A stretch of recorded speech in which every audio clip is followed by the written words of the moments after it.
Hello students. Today at LearnMate Excel in Maths classes, we are going to be doing a topic which is a very important topic for all of you. In fact, you have been doing this topic a number of times earlier also, in earlier years also. Today I'm going to be doing it for class 8. So this topic, I'll make you guess. When you're talking about the space that a certain figure is enclosing, I'm not talking about the boundaries. I'm talking about the space which is there inside a figure. Yes, I think all of you know it is nothing but the area of a geometrical shape. So when I say area of a geometrical shape, it is basically the space which is required there in that. Suppose I look at my palm, it is a space my palm is actually holding. I'm not here, please understand, talking about what can go inside, because then I'm talking about volume. I'm talking only about the area in a two-dimensional thing. And for that, I'll just share my screen so that you will understand a little about what two dimensions are. So as I started the topic, we are going to be doing areas of parallelograms, which is a topic of class 8 in maths. Is that okay? So we start with areas. What exactly is area? As I told you, it is a space occupied by a two-dimensional shape.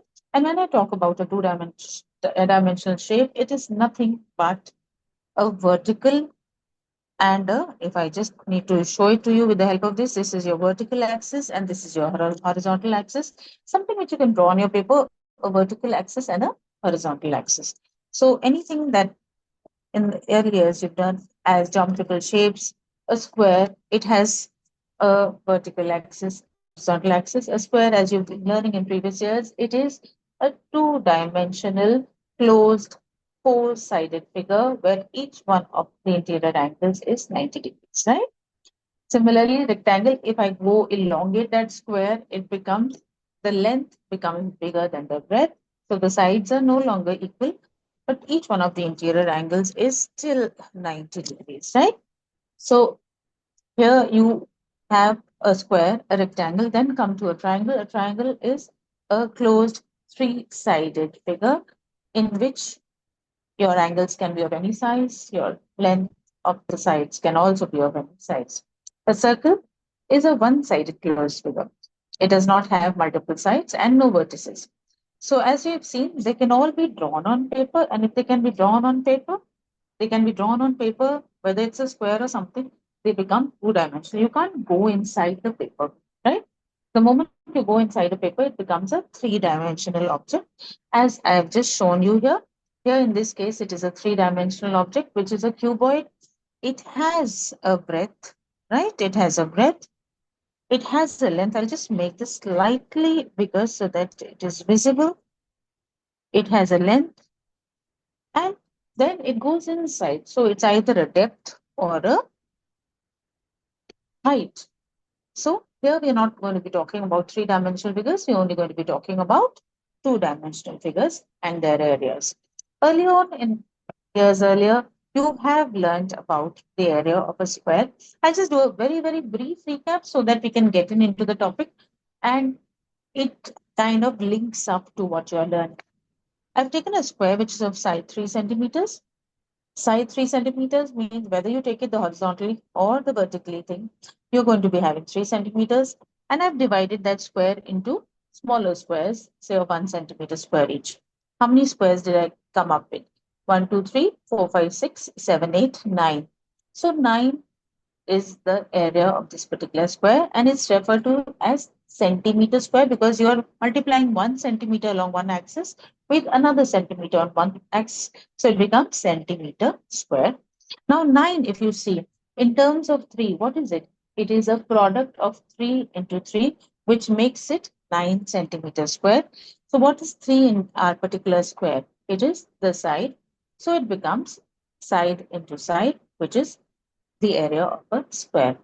Now, as I told you, a rectangle is something elongated.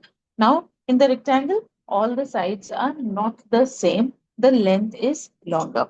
When the length is longer, I've taken for purpose of convenience a rectangle which say has a length of 5 centimeters and a breadth of 3 centimeters. Now, when I start counting the squares inside, what do I come up with? 1, 2, 3, and right up till 15.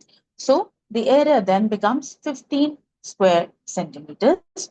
15 as a product of 3 and 5. My breadth here was 3 and my length here was 5.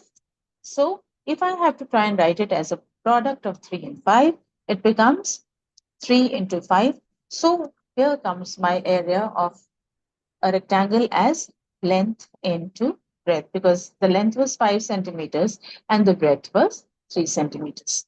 Is that fine? Okay. Now, before I move on to the next, you can see from here, I'm going to be now moving into a parallelogram. But for you to be able to understand what and how we arrive at the formula of a parallelogram, I'm going to be make you look at some paper cutouts. And so I'm going to be trying and sharing screen for my other device and stop screen share from here.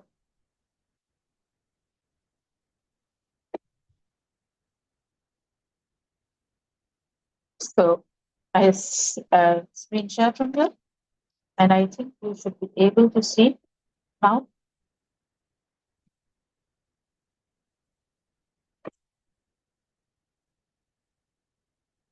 Just give me a moment. The internet seems to be lagging. Yeah. Now, what I'm putting up for you here, I think all of you should recognize this is a, as of now, it is a rectangle. Is it not a rectangle?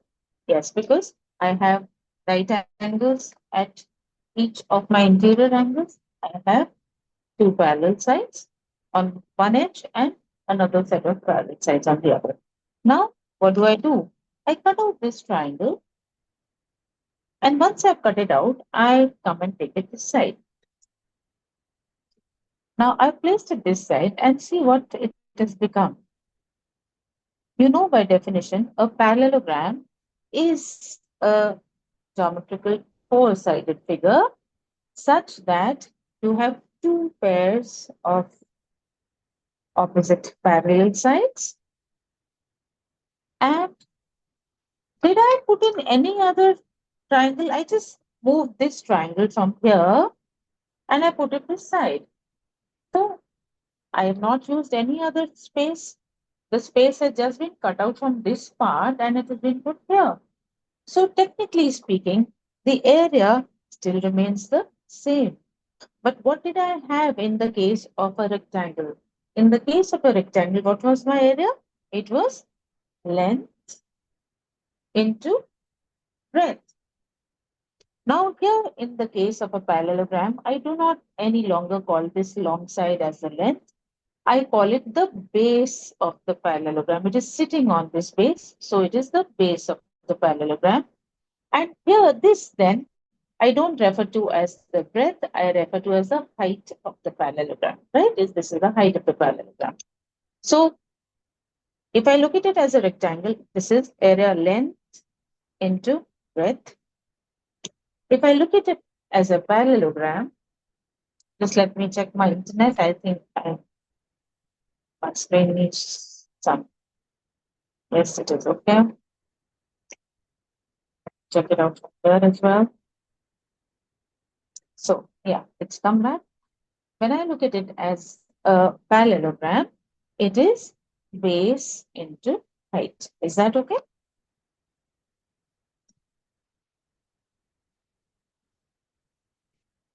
So this is as far as the area of a parallelogram is concerned, right? And that seems to be like a little. So once having understood this, I'm going to keep these away. And I'm going to make you look at a very, very interesting thing again. Now, if you look at this shape again is a parallelogram. It is a parallelogram? Yes. Now, if you can see, this is the base here. And corresponding to this base, the height is always at a right angle. So this is the height. So the area of this parallelogram here would be base into height. Right? But suppose there's a child who says, I don't want to keep this longer side as my base. I want to keep the shorter side as my base. So what he does is he twists his parallelogram and he makes this as the base. He makes the shorter side as the base. Now, corresponding to this base, if you see there's a right angle here, and so this becomes your altitude or the height. So, do you agree that if I look at the parallelogram in this way with the shorter side as the base or with the longer side of the base, the space occupied by this parallelogram is going to be the same? Yes? So, one way of looking at the area will be base 1 into height 1. And another way of looking at the area would be base 2 into height 2. Is that okay? So whether you have a base 1 into a height 1, which is the longer side, and correspondingly the altitude is going to be shorter. And otherwise, you have the shorter base, and correspondingly the altitude is going to be longer. So base 1 into height 1 is going to be the same as base 2 into height 2. That makes sense? There are questions which are based on this uh, positioning of the parallelogram also, where you may be given the two bases. So you will take one height and you then need to find out the other base, other height. Is that okay? So that being said, I am now going to be looking at another aspect. We've done areas of parallelograms, we've done areas of uh, rectangles, areas of squares. Now let's see, from this area of a parallelogram, can I actually reduce the area of a triangle? Reduce means I should be able to find that out. Now look at this shape. Again, do you agree this is a parallelogram? It is. Now what do? I cut it from one vertex to another vertex along the diagonal, right? I cut it along the diagonal and I get two triangles. Yes, I get two triangles. Now, if I superimpose them one on the other, let us see what you get. You're going to get triangles which are absolutely identical. In other words, they are congruent triangles. Also, not only congruent, you can see that obviously the space occupied by both the triangles is the same. So if the area of the entire parallelogram was, sorry, was base into height, if I have each of these triangles is half of the parallelogram, what is the area of the triangle going to be? The area of the triangle then is going to be half of the area of the parallelogram, so half base into height. That makes sense? Okay. So we move from here, and after this, I'm going to now go back to the screen share from my other device. Just give me a moment. I will just move out from here and go to the next one.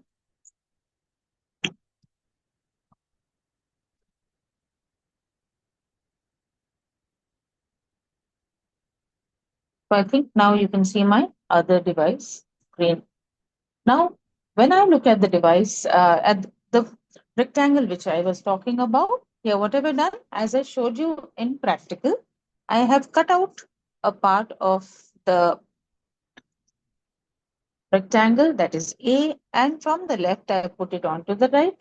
The rectangle has then become a parallelogram. And as we just saw, what was earlier the area of the rectangle will continue to be the area of the parallelogram. Why? Because I have not added in anything else. I have not removed anything else. So the area still remains the same. In the case of the rectangle, it was L into B, and the length became the base when we were talking about the parallelogram. And so it became base into height for the parallelogram, right? And so what we had taken the example of a rectangle with a length of 5 centimeters and a breadth of 3 centimeters. Now it will become base into height, which will still be 5 into 3. Right? Is that okay?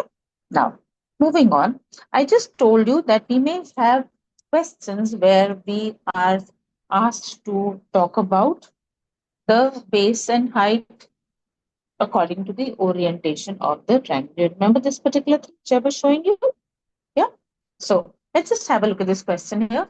The shorter side in a parallelogram is 3 centimeters. Height corresponding to it is 7 centimeters. What is the length of the longer side if the height corresponding to it is 3.5 centimeters? So you've been given the shorter side, I call it as B1. Can you see I've labeled it as B1 already? I've labeled this as B1. The height corresponding to that B1 I've called as H1. I don't know the length of the longer side, but I definitely do know the height of the altitude corresponding to that. So area of the parallelogram, whether I take this side or I twist it around and get the other side, base 1 into height 1 is going to be the same as base 2 into height 2. As I've already told you, the base 1 is 3 centimeters. Corresponding to it, the height was 7 centimeters. In the other case, the height has been given as 3.5 centimeters. You needed to find out the longer base. So you've got an equation which makes it 3 into 7 is the same as B2 into 3.5. Get the 3.5 down, and what do you get? B2 is equal to 3 into 7 upon 3.5. Look at these two numbers carefully. 7 is the double of 3.5. And when you see that, I can easily cut 3.5 ones are and 3.5 twos are is 7. So what do I get as my second base? The longer base as 6 centimeters. Is that right? So that was as far as questions related to area of parallelograms is concerned. Can I just now move you back to my other screen and also then talk about something else, which is a special kind of a parallelogram, right? Give me a moment, please.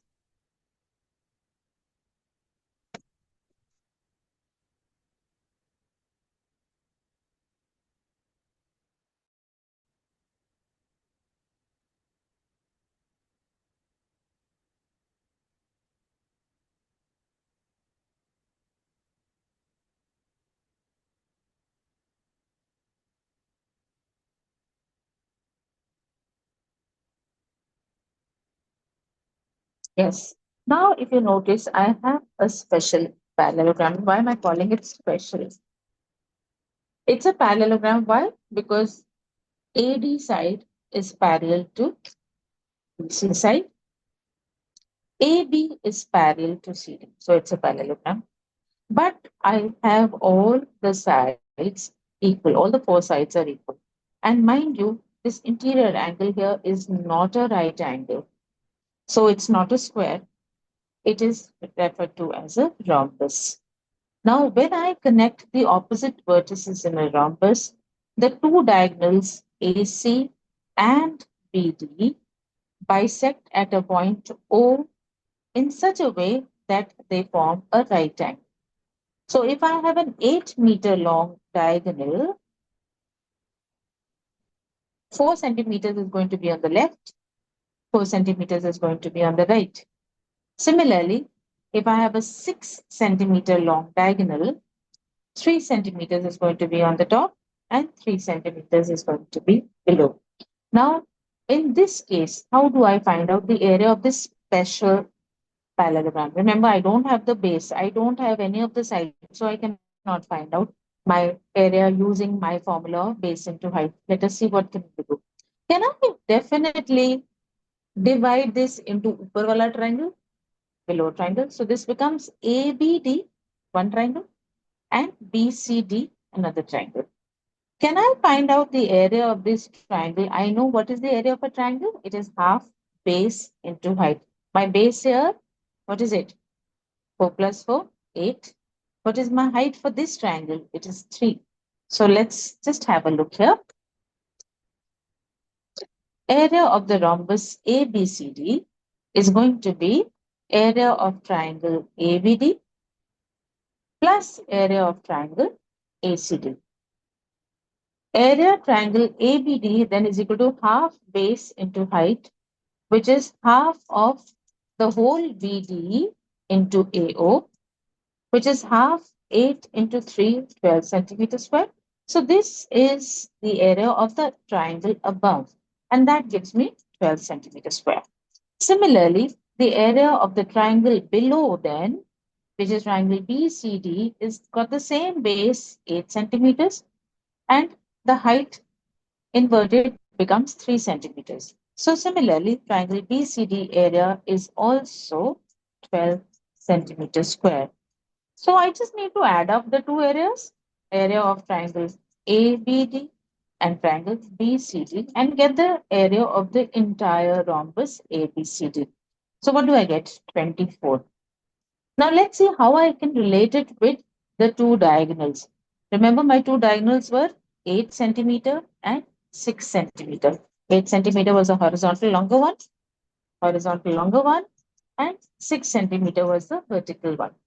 So can I just try and relate my 24 here with this 8 and 6 somewhere? 8 into 6 is nothing but 48, right? So what is 24 with in relation to 48? It is half of 48. So half of the product of the two diagonals D1 and D2 is going to actually give you the area of the rhombus. So formula for area of a rhombus becomes half the longer diagonal into the shorter diagonal. Is that okay? So this is where I will now just give you a very, very quick recap. Area of a square, side square. Area of a rectangle, length of the red square.